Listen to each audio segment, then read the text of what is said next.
Fracciones sexto grado. Entero es un todo de algo. Fracción es el número que representa cuando divides un entero en partes iguales. Por ejemplo, aquí está dividido en 3 partes iguales, a lo que llamamos tercios.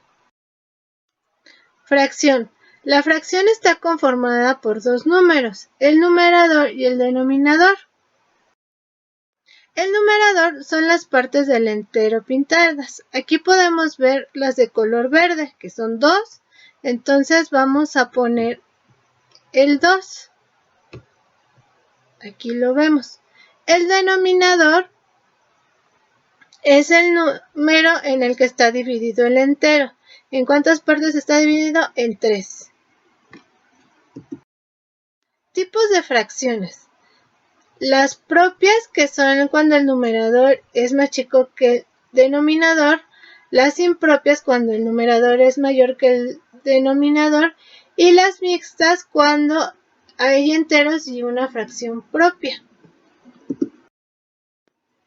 Suma de fracciones.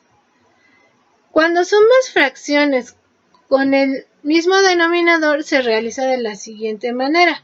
Como podemos observar, aquí está el denominador es 4, aquí también es 4, por lo tanto, al hacer la suma se va a colocar 4. Y a la hora de sumar se va a hacer como una suma normal, 3 más 2, y nos va a dar 5. En total nos va a dar 5 cuartos. Cuando sumas fracciones con diferente denominador, se realiza de la siguiente manera. Tenemos que buscar el mínimo común denominador de los denominadores de las fracciones. Aquí tenemos que es 6 y 4. Estos son los denominadores. Ese 6 y 4 lo vamos a colocar en una tabla que vamos a hacer. En esa tablita vamos a calcular el mínimo común denominador. Para calcular el mínimo común denominador utilizaremos los siguientes números: 2, 3, 5 y 7. Y vamos a empezar por el número más chico. Este número va a dividir a los denominadores. Dividimos primeramente los denominadores entre 2.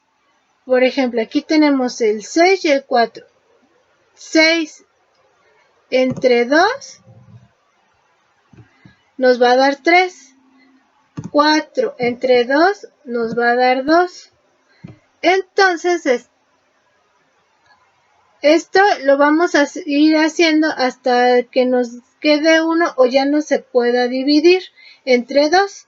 Por ejemplo, aquí nos da 3 y aquí nos dio 2. Todavía se puede volver a dividir entre 2. 3 lo vamos a bajar tal cual, porque no se puede dividir entre 2. Pero 2 entre 2 nos da 1 y entonces colocamos el 1. Así lo vamos a hacer hasta llegar a 1, como ya lo mencioné.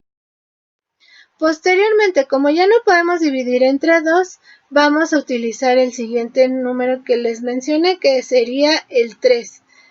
Este 3 va a dividir al 3, entonces sería 3 entre 3 a 1, y entonces ya llegamos con los dos denominadores hasta 1.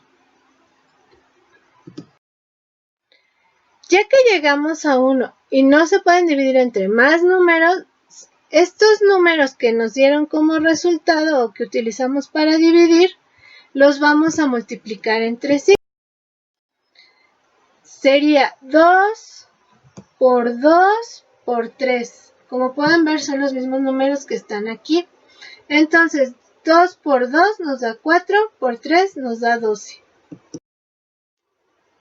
Ese 12 es el mínimo común denominador de 6 y 4, el cual vamos a utilizar para seguir con la suma de fracción.